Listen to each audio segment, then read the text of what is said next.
그 배후에 우리의 개인정보를 남용하는 중국 기업 화웨이가 있습니다. 이뿐만이 아닙니다. 화웨이 통신 장비는 우리들의 사생활은 물론 대한민국의 모든 기밀 자료를 다 빼앗아가고 있습니다. 왜냐? 중국 국가정보법 17조에는 국가정보 업무 수행자가 기관, 조직, 개인의 통신수단의 정보 업무 관련 설비와 시설을 설치할 수 있다라고 규정했기 때문입니다. 이는 중국 정부가 화웨이 장비에 도청 감시 장치를 설치할 수 있다는 뜻입니다. 이에 미국은 일찍이 화웨이 장비가 미국 안보를 위협할 거라 예측해 2018년 동맹국들에게 화웨이 장비를 쓰지 말 것을 당부했습니다. 하지만 2018년 간첩 대통령 문재앙은 동맹 미국의 경고를 무시하고 화웨이 5G 장비를 공식 도입했습니다.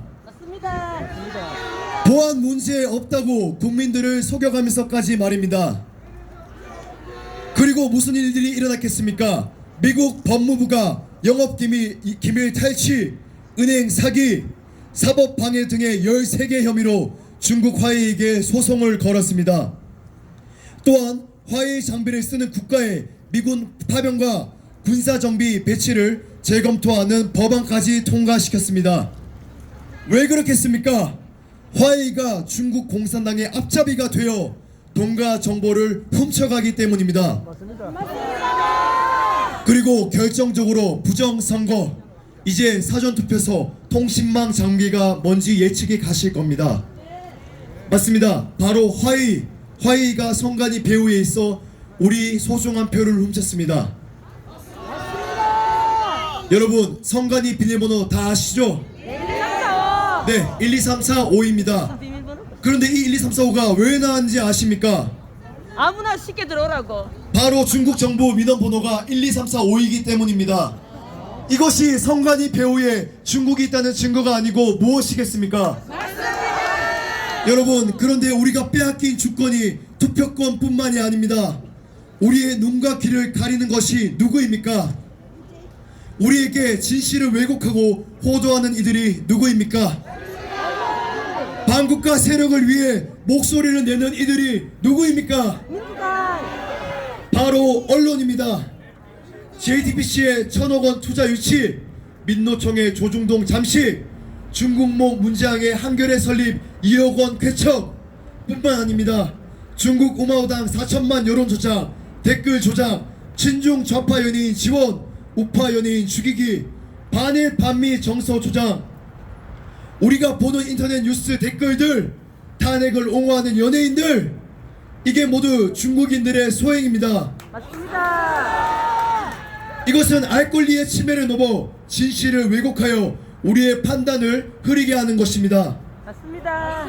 이는 검투사의 눈과 귀를 가리고 전장에 내세우는 것과 같은 꼴입니다. 맞습니다. 반국가 세력이 전시 중인 우리의 눈과 귀를 가림으로써 우리가 서로에게 칼을 겨누도록 만든 것입니다.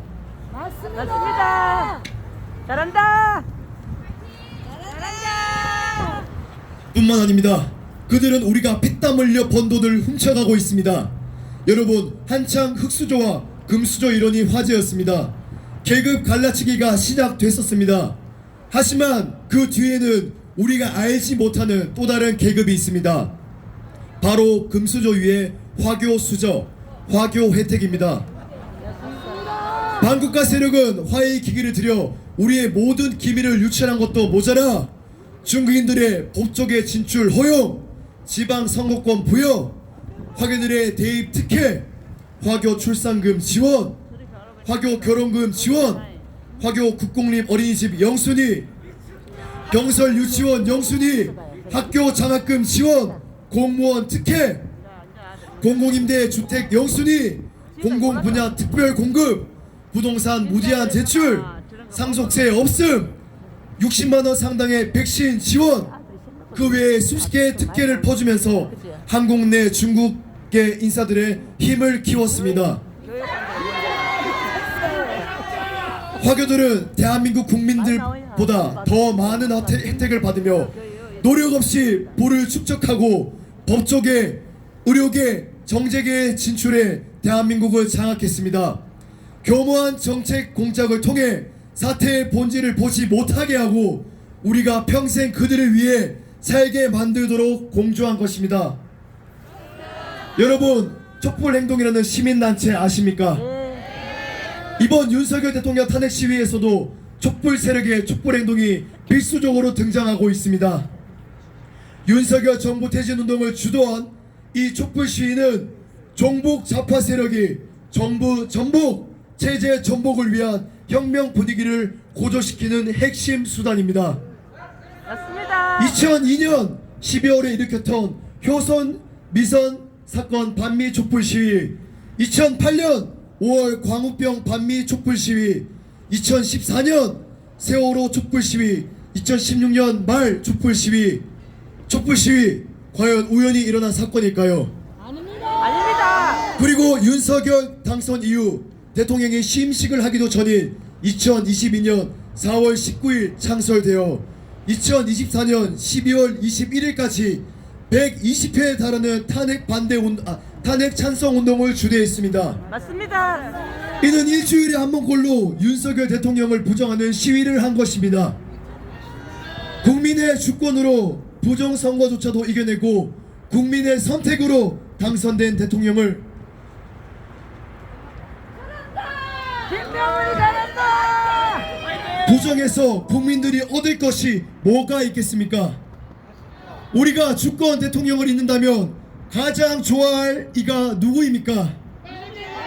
바로 반국가 세력입니다. 우리는 우리가 대통령을 잃는 순간 누가 가장 큰 이득을 보게 될지 이 사건의 배후와 본질을 정확히 보아야 합니다. 우리는 이제 진실을 알게 되었습니다. 부정선거의 배후에는 중국 화해가 있고 윤석열 대통령을 부정하는 단체들의 배후에는 북한과 같은 반국가 세력이 있으며 우리 당장의 대한민국이 풍전등화에 놓여있다는 것을 말입니다. 그리고 이 사태가 올 때까지 진실을 외면하고 정치를 알려하지 않았던 우리가 그들에게 가담했음을 말입니다. 하지만 이제 우리는 알고 있습니다. 윤석열 대통령의 탄핵을 반대하고 직무 복귀를 통해 대한민국의 정상화를 이루어내기 위해서는 모두가 진실을 말해야 한다는 것을 말입니다. 맞습니다. 비록 눈앞의 진실이 아름답지 않을지라도 우리는 외면하지 않을 것입니다. 맞습니다. 더 이상 분열하지 않고 반국가 세력과 맞서 싸워 이겨서 자유민주주의를 지켜낼 것입니다. 국부 이승만 대통령께서 마지막 가시는 길까지 우리가 더 이상 종의 멍에를 매지 않도록 기도하셨습니다. 우리는 종의 멍에를 벗는 것을 넘어 보수의 뿌리 이 대구에서 다시 한번 자유민주주의의 꽃을 피울 것입니다. 구호 한번 외치겠습니다. 싸우자! 이기자! 지키자! 감사합니다. 다음으로